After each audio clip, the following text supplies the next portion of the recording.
एके दिवशी स्वामी विवेकानंद आपल्या पाळीव श्वानासह आश्रमाच्या आसपास फिरत होते. अचानक त्यांच्यासमोर एक युवक येऊन थांबला. त्या युवकाच्या चेहऱ्यावर एक प्रकारची निराशा स्पष्टपणे दिसत होती. त्या युवकाला पाहून स्वामी विवेकानंद थांबले आणि त्यांनी त्याला येण्याचं कारण विचारलं. युवक म्हणाला, स्वामीजी, मी खूप वैतागलो आहे. मी शिकलेलो आहे, मात्र मला काही केल्या यश मिळत नाही.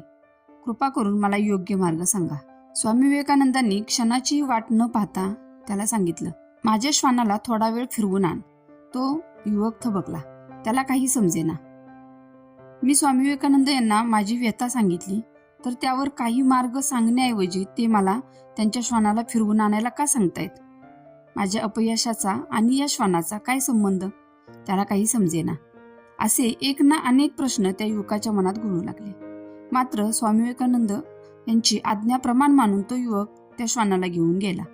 जवळपास तास दीड तासाने तो युवक त्या श्वानाला घेऊन परत आला. स्वामी विवेकानंदांनी पाहिलं तर तो युवक ताजातवाना दिसत होता, मात्र श्वान चांगलाच दमला होता. स्वामी विवेकानंदांनी त्याला हाच प्रश्न केला. स्वामी म्हणाले, तू इतका वेळ फिरूनही ताजातवाना वाटतोयस आणि माझा श्वान मात्र इतका दमलेला का वाटतोय? त्या प्रश्नावर तो युवक तत्काळ उत्तरला, अहो स्वामीजी, तो श्वान इतका वेळ या गल्लीतून त्या गल्लीत, या दारातून त्या दारात जात होता. मी त्याच्याच मागे फिरत होतो. तो श्वान उगीचच कोणावरही भुंकत होता, मात्र मी त्याच्या मागे फिरत राहिलो. खूप धावपळ झाल्याने श्वान थकला असावा. एक नजर त्या युवकाकडे टाकून स्वामी विवेकानंद त्याला म्हणाले, यातच तू विचारलेल्या प्रश्नाचे उत्तर दडलेले आहे. इतरांच्या मागे जाऊन दमून भटकून तू दमला आहेस, ज्यातून साध्य तर काही होत नाही, पण तुझी मात्र दमछाक होते. विचार न करता तू इतरांच्या मागे जातोयस आणि दमतोयस, वैतागतोयस. तुला जर त्यातून यश मिळत नसेल तर तू तुझा उदरनिर्वाह चालवण्यासाठी दुसरा मार्ग निवडायला हवास. तुला काय करायचं आहे, तुझे ध्येय काय आहे याचा पक्का विचार कर आणि मग त्या दृष्टीने वाटचाल कर. यश नक्कीच मिळेल.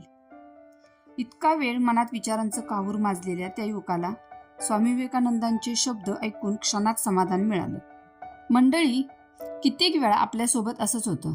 आपण कितीही कष्ट करून आपल्याला इच्छित फळ मिळत नाही, तर हरून न जाता आणि गिवअप न करता आपण त्यातून दुसरा मार्ग निवडला पाहिजे.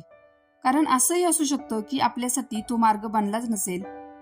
आपलं यश कोणत्या तरी दुसऱ्याच मार्गात दडलेलं असेल. हा व्हिडिओ पाहिल्याबद्दल आपले खूप खूप धन्यवाद. आम्ही आमच्या चॅनलवर असे अजून इंटरेस्टिंग व्हिडिओ घेऊन येणार आहोत, त्यामुळे तुम्ही आमच्या चॅनलला सबस्क्राईब करायला विसरू नका आणि बेल आयकॉन ही क्लिक करा. धन्यवाद.